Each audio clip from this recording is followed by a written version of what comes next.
Hola de nuevo, en este vídeo vamos a hablar de 22 cuadros que definieron el arte del siglo XIX.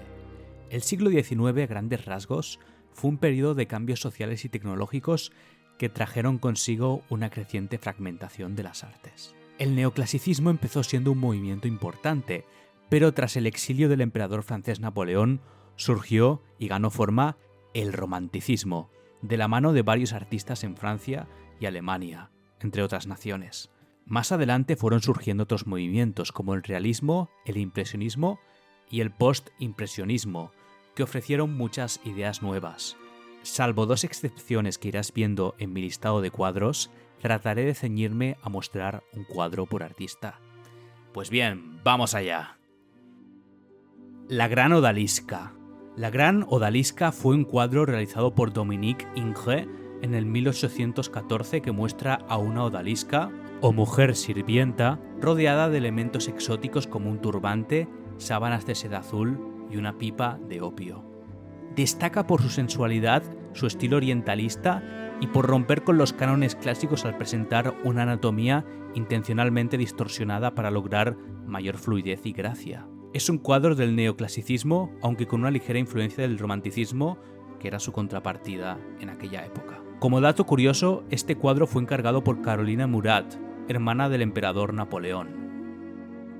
Leonidas en las Termópilas. Este cuadro, publicado por Jacques-Louis David, también en el 1814, goza de unas grandes dimensiones, 3,95 metros de alto por 5,3 metros de ancho, y es un dibujo muy preciso, con contornos nítidos, anatomías idealizadas y una composición teatral y equilibrada. En él se muestra a Leonidas I, rey de Esparta, junto a sus leales soldados preparándose estoicamente para la inminente muerte ante el ejército persa de Jerjes. Esta obra se encuentra en el Museo del Louvre, en París, y es un cuadro estupendo y muy completo, sin lugar a dudas. El fusilamiento del 3 de mayo. Volviendo a tocar el tema bélico, tenemos otro cuadro que narra un hecho algo más reciente. Esta obra, para ser concretos, representa la represión del ejército francés tras el levantamiento del pueblo madrileño contra las tropas napoleónicas. La composición se divide en dos. La izquierda está dominada por los españoles condenados, repletos de agonía, y a la derecha tenemos el pelotón de fusilamiento francés como una máquina de matar deshumanizada. Esta obra marcó un punto de inflexión en el mundo del arte al reflejar el sufrimiento humano, y además es una precursora clave del romanticismo. La balsa de la Medusa.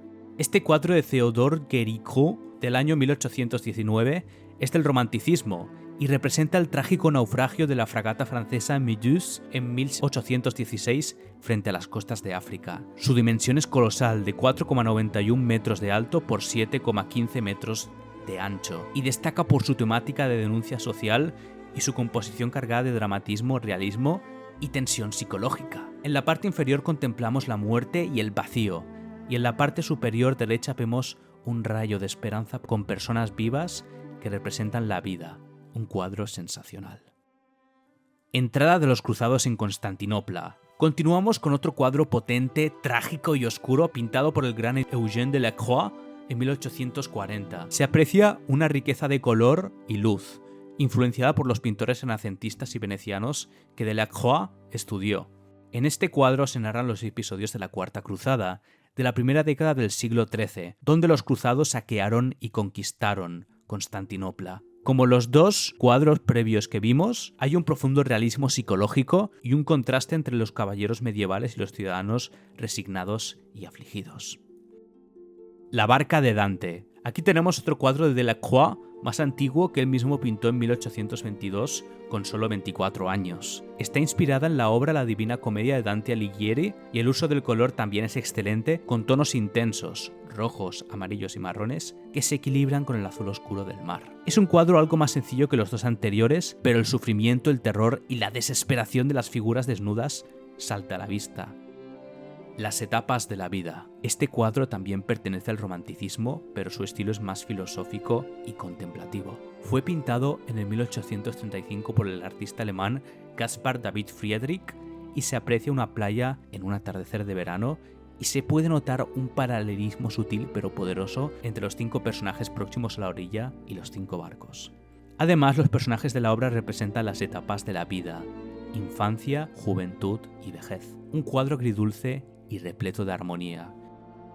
El temerario remolcado a dique seco. Aquí tenemos otra excelente obra y esta es de un pintor inglés legendario, Joseph William Turner. Él es de los poquísimos artistas capaz de capturar con una precisión deslumbrante las texturas nebulosas, el mar, los reflejos y sobre todo los efectos nítidos de la luz y el color. En esta pintura al óleo del año 1839 se captura de forma sublime un atardecer junto a varias nubes grises y se muestra como un buque de guerra es arrastrado por un remolcador de vapor oscuro para ser desguazado en el río Támesis. Eso significaba que la revolución industrial estaba en plena expansión y además suponía una metáfora todavía más sutil del paso del tiempo.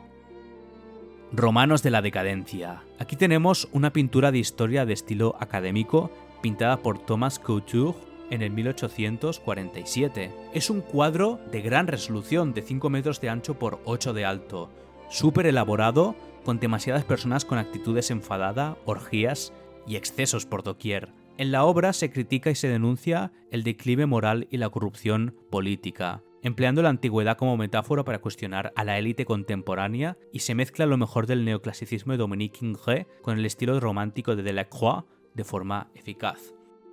Un entierro en Ornans. Este cuadro, terminado en el 1850 de Gustave Courbet, generó bastante polémica por usar una resolución tan grande de 3,15 por 6,6 metros para tratar algo tan vulgar como un funeral anónimo con personas normales y corrientes del día a día. Para muchos entusiastas del arte era algo estúpido, hasta una aberración. No había modelos posando, sino que los existentes son personas auténticas del pueblo natal del pintor, el clero y sacerdotes a la izquierda, el pueblo llano en el centro y las personas dolientes y frustradas en el extremo izquierdo. Las espigadoras. Es posible que este cuadro ya lo conozcas de vista. Fue pintado por Jean-François Millet en el 1857 y muestra a 3 campesinas trabajando la tierra de forma pausada y tranquila, por lo que este cuadro bebe también del realismo, como el anterior. Este cuadro supuso una crítica mordaz de la diferencia abismal entre las clases sociales de aquella época. De hecho, las ropas de las campesinas estaban gastadas y reflejaban fielmente su precaria posición social. Los tonos de color dorados y verde oliva, empezando bien claro de arriba y pasando a ser oscuro debajo, le da cierta coherencia. Jardín de ciruelos en Kamada. En este apartado comentaremos la obra de un autor importante de grabados japoneses también llamados ukiyo-e. Esta estampa presenta unas flores de ciruelos sobredimensionadas que contrastan con los diminutos elementos del fondo, como una serie de pequeñas casas. Y además, se utiliza el espacio negativo y los elementos escalonados para dirigir la mirada del espectador hacia el horizonte, evocando una sensación de inmensidad. Esta estampa pertenece a su famosa serie 100 famosas vistas de Edo, donde se reflejan la vida, las costumbres y el paisaje urbano del antiguo Tokio durante el periodo Edo, durante las 4 estaciones. Ahora mismo estoy compartiendo algunos ejemplos de estampas. Estas obras influyeron mucho en el impresionismo, del que hablaremos enseguida.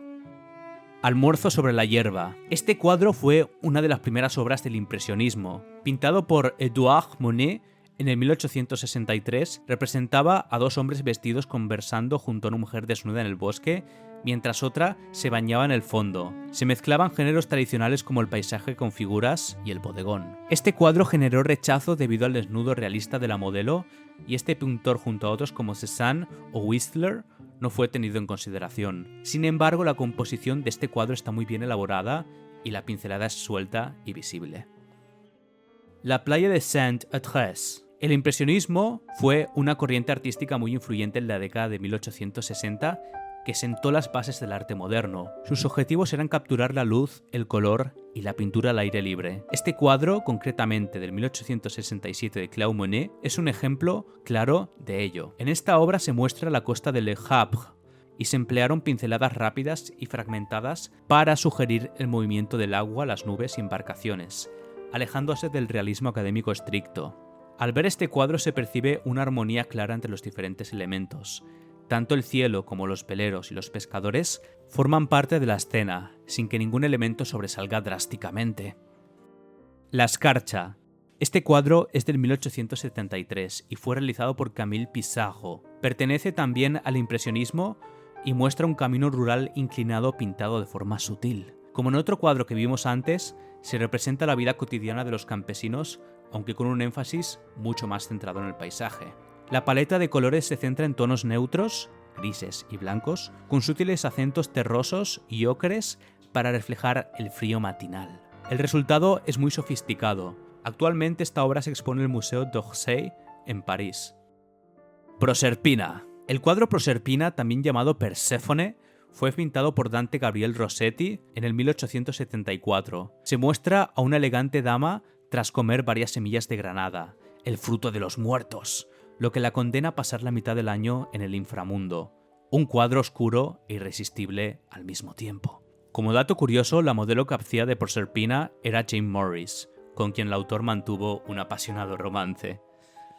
Tarde de domingo en la isla de Grand Jatte. Este cuadro, completado en 1886 por Georges Seurat, es un cuadro muy sólido del neo-impresionismo. Tiene 2 metros de alto por 3 de ancho y es una fría composición de la sociedad parisina. Este cuadro fue hecho de forma algo peculiar mediante la técnica del puntillismo, empleando hasta 400.000 puntos. Las figuras, esto es, más de 40 personas y animales, están dispuestas rígidamente como estatuas clásicas. No se les aprecia dinamismo ni expresión facial alguna. También se pueden observar a miembros de diversas clases sociales descansando en la isla. Tanto la burguesía como la clase trabajadora están incluidos y la mezcla de colores es espléndida. Terraza del café en la noche. Aquí tenemos otro cuadro bello y hasta poético, pintado por Van Gogh, quien vivió solamente 37 años. La mezcla de los tonos amarillos y azules, el ambiente callejero en perspectiva y el cielo nocturno crean una escena agradable y tranquila. Por otro lado, el empedrado lo logra con líneas curvas que se asemejan a escamas. En medio de la penumbra, este café vibrante y difuso reclama una cuota de alegría. Este cuadro fue un anticipo de la gran obra La noche estrellada del mismo autor que comenté en otro vídeo recopilatorio. Montaña Sainte-Victoire. Moviéndonos hacia el final de siglo tenemos un conjunto de paisajes muy bellos de Paul Cézanne del macizo de Santa Victoria que quedaba bien cerca del gran pueblo Aix-en-Provence. En este óleo sobre lienzo que forma parte de una serie de cuadros vemos la tremenda atención al detalle de los elementos. El pino vertical en primer plano y el resto de elementos representados con pinceladas firmes le dan bastante armonía al cuadro. La influencia de los ukiyo-e japoneses, que hemos comentado previamente, ha quedado muy evidente en este y otros cuadros del estilo que hizo el autor, lo cual fue espléndido. Los jugadores de cartas. Esta es otra pintura emblemática del pintor Paul Cézanne. Es del año 1893 y se observan nítidamente a 2 hombres jugando a las cartas. En esta obra se emplea la distorsión de la perspectiva, la simplificación geométrica y la botella de color marrón oscuro divide magistralmente a los 2 caballeros. Aquí puedes ver un par de variaciones de la misma obra. Por increíble que parezca, esta pintura al óleo durante unos años fue la más cara de todas a nivel mundial, valiendo más de 240 millones de dólares hasta que Paul Gauguin le robó el puesto en 2015. En cualquier caso, que Picasso le considere a Cézanne una enorme influencia, hablaba maravillas de él y del legado que dejó. El grito. El grito fue un cuadro del artista noruego Edvard Munch del año 1893. Pertenece al simbolismo y representa a una persona andrógina cuyo rostro expresa una gran angustia existencial. Además, el puente, el fiordo y el cielo están pintados con líneas arremolinadas y violentas, lo que crea una sensación de vértigo y asfixia. Los colores cálidos elegidos para esta obra son puramente emocionales y se emplean para transmitir desolación. Para ser francos, este cuadro me recuerda a la portada del primer álbum de la banda Iron Maiden. Júpiter y Semele. Finalmente tenemos este cuadro increíble y estrambótico del pintor Gustave Moureau. El relato explora el choque entre la divinidad inmortal y la fragilidad mortal, que resulta en la muerte fulminante de la princesa y el nacimiento milagroso del dios Dioniso.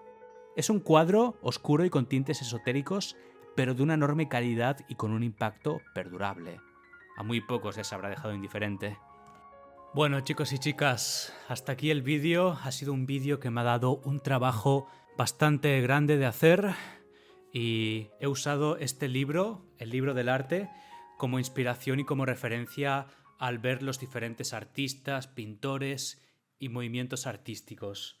Empecé a editar el vídeo el martes, hace 4 días, de forma pausada, y fue entre miércoles y sábado donde pegué un sprint bastante fuerte. Y lo cierto es que hacer estos vídeos da mucho trabajo porque uno tiene que tratar de conciliar sus diferentes áreas de su vida, el área social, no venirse arriba, no dejarse llevar por su ego. Y eso para mí fue un auténtico desafío. Pero bueno, tras escucharme mucho a mí mismo y conectar con mi pasado y con mi historia personal, pude avanzar y pude terminar de resumir una porción de este libro, del 5.º capítulo, del romanticismo al simbolismo. Obviamente en el vídeo trato 2 cuadros del neoclasicismo porque a inicios del siglo XIX el neoclasicismo era muy importante, y de hecho había hecho un vídeo sobre neoclasicismo hace bastante poco, bueno, hace 2 meses, una cosa así, pero luego el resto de movimientos le han dado mucha fuerza y tonalidad al arte del siglo XIX y se pudo apreciar una clara evolución. Así que bueno, simplemente esto, quería dar una conclusión honesta, espero que os haya gustado, me lo curré mucho, lo hice especialmente para vosotros, suscriptores y suscriptoras. Os quiero mucho si estáis viendo este vídeo y nada, dale un buen like, un buen pulgar arriba, suscríbete y que tengas un día sensacional. Venga, chao.